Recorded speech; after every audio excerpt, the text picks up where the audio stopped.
பரபரப்பான காலை டைமில் ஈஸியான சமையல் ரெசிபீஸை பார்க்கலாங்க. பாசிப்பருப்பை நல்லா வறுத்துட்டு வாஷ் பண்ணிவிட்டு குக்கரில் ஆட் பண்ணிவிட்டு தேவையான அளவுக்கு தண்ணி ஆட் பண்ணிக்கோங்க. சின்ன வெங்காயம், பூண்டு, 2 பச்சை மிளகாய், 3 தக்காளி, மிளகாத்தூள் காரத்திற்கேற்ப எண்ணெய் கொஞ்சமாக விட்டுட்டு காய்கறிகள் பார்த்தோம்னா கேரட், பீன்ஸ், கத்திரிக்காய் இது எல்லாத்தையுமே குக்கரில் ஒட்டுக்கா போட்டுட்டு ஸ்டவ் ஆன் பண்ணிவிட்டு ஒரு 3 விசில் விட்டு எடுத்துக்கலாங்க.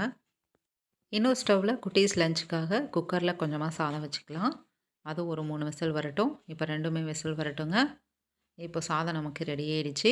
இதில் நம்ம குட்டீஸ் லஞ்ச் பாக்ஸுக்காக தக்காளி சாதம் தாளித்து விட்டுடலாம். எண்ணெய், கடுகு, பட்டை, லவங்கம், சோம்பு, நசுக்கி வச்ச பூண்டு, நறுக்கி வச்சுருக்கிற பெரிய வெங்காயம், பச்சை மிளகாய், தேவைக்கேற்ப தக்காளி, தேவைக்கேற்ப உப்பு இதெல்லாம் போட்டு நல்லா வதக்கிக்கலாம். கொஞ்சமாக மஞ்சள் தூள், கொஞ்சமாக கருவேப்பிலையும் இது கூட ஆட் பண்ணிக்கலாங்க. இது நல்லா தக்காளி மசிகிற அளவுக்கு நமக்கு நல்லா வதங்கி வரணும்.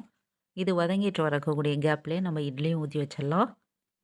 இப்போது நம்ம இதில் பாசிப்பருப்பு சாம்பார் தாளித்து விட்டுடலாம்.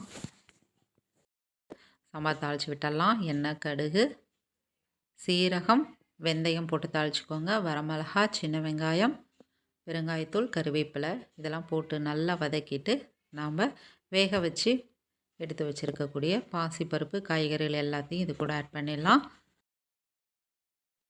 தேவைக்கேற்ப உப்பு ஆட் பண்ணிடுங்க. அவ்வளோதான். இது நல்லா ஒரு கொதி வந்துச்சுன்னா நமக்கு சூப்பரான பாசிப்பருப்பு சாம்பார் ரெடி ஆயிடுச்சு. பாசிப்பருப்பு சாம்பாருக்கும் தக்காளி சாதத்துக்கும் தேவைக்கேற்ப மல்லித்தழை தூவிட்டு நல்லா கலந்துருங்க. குக்கரில் வெந்த சாதத்தை நம்ம தக்காளி சாதத்துக்கு போட்டு கிளறி எடுத்துடலாம். பாருங்கள், மார்னிங்க்கு இட்லி, தக்காளி சாதம், பாசிப்பருப்பு சாம்பார் ரெடி.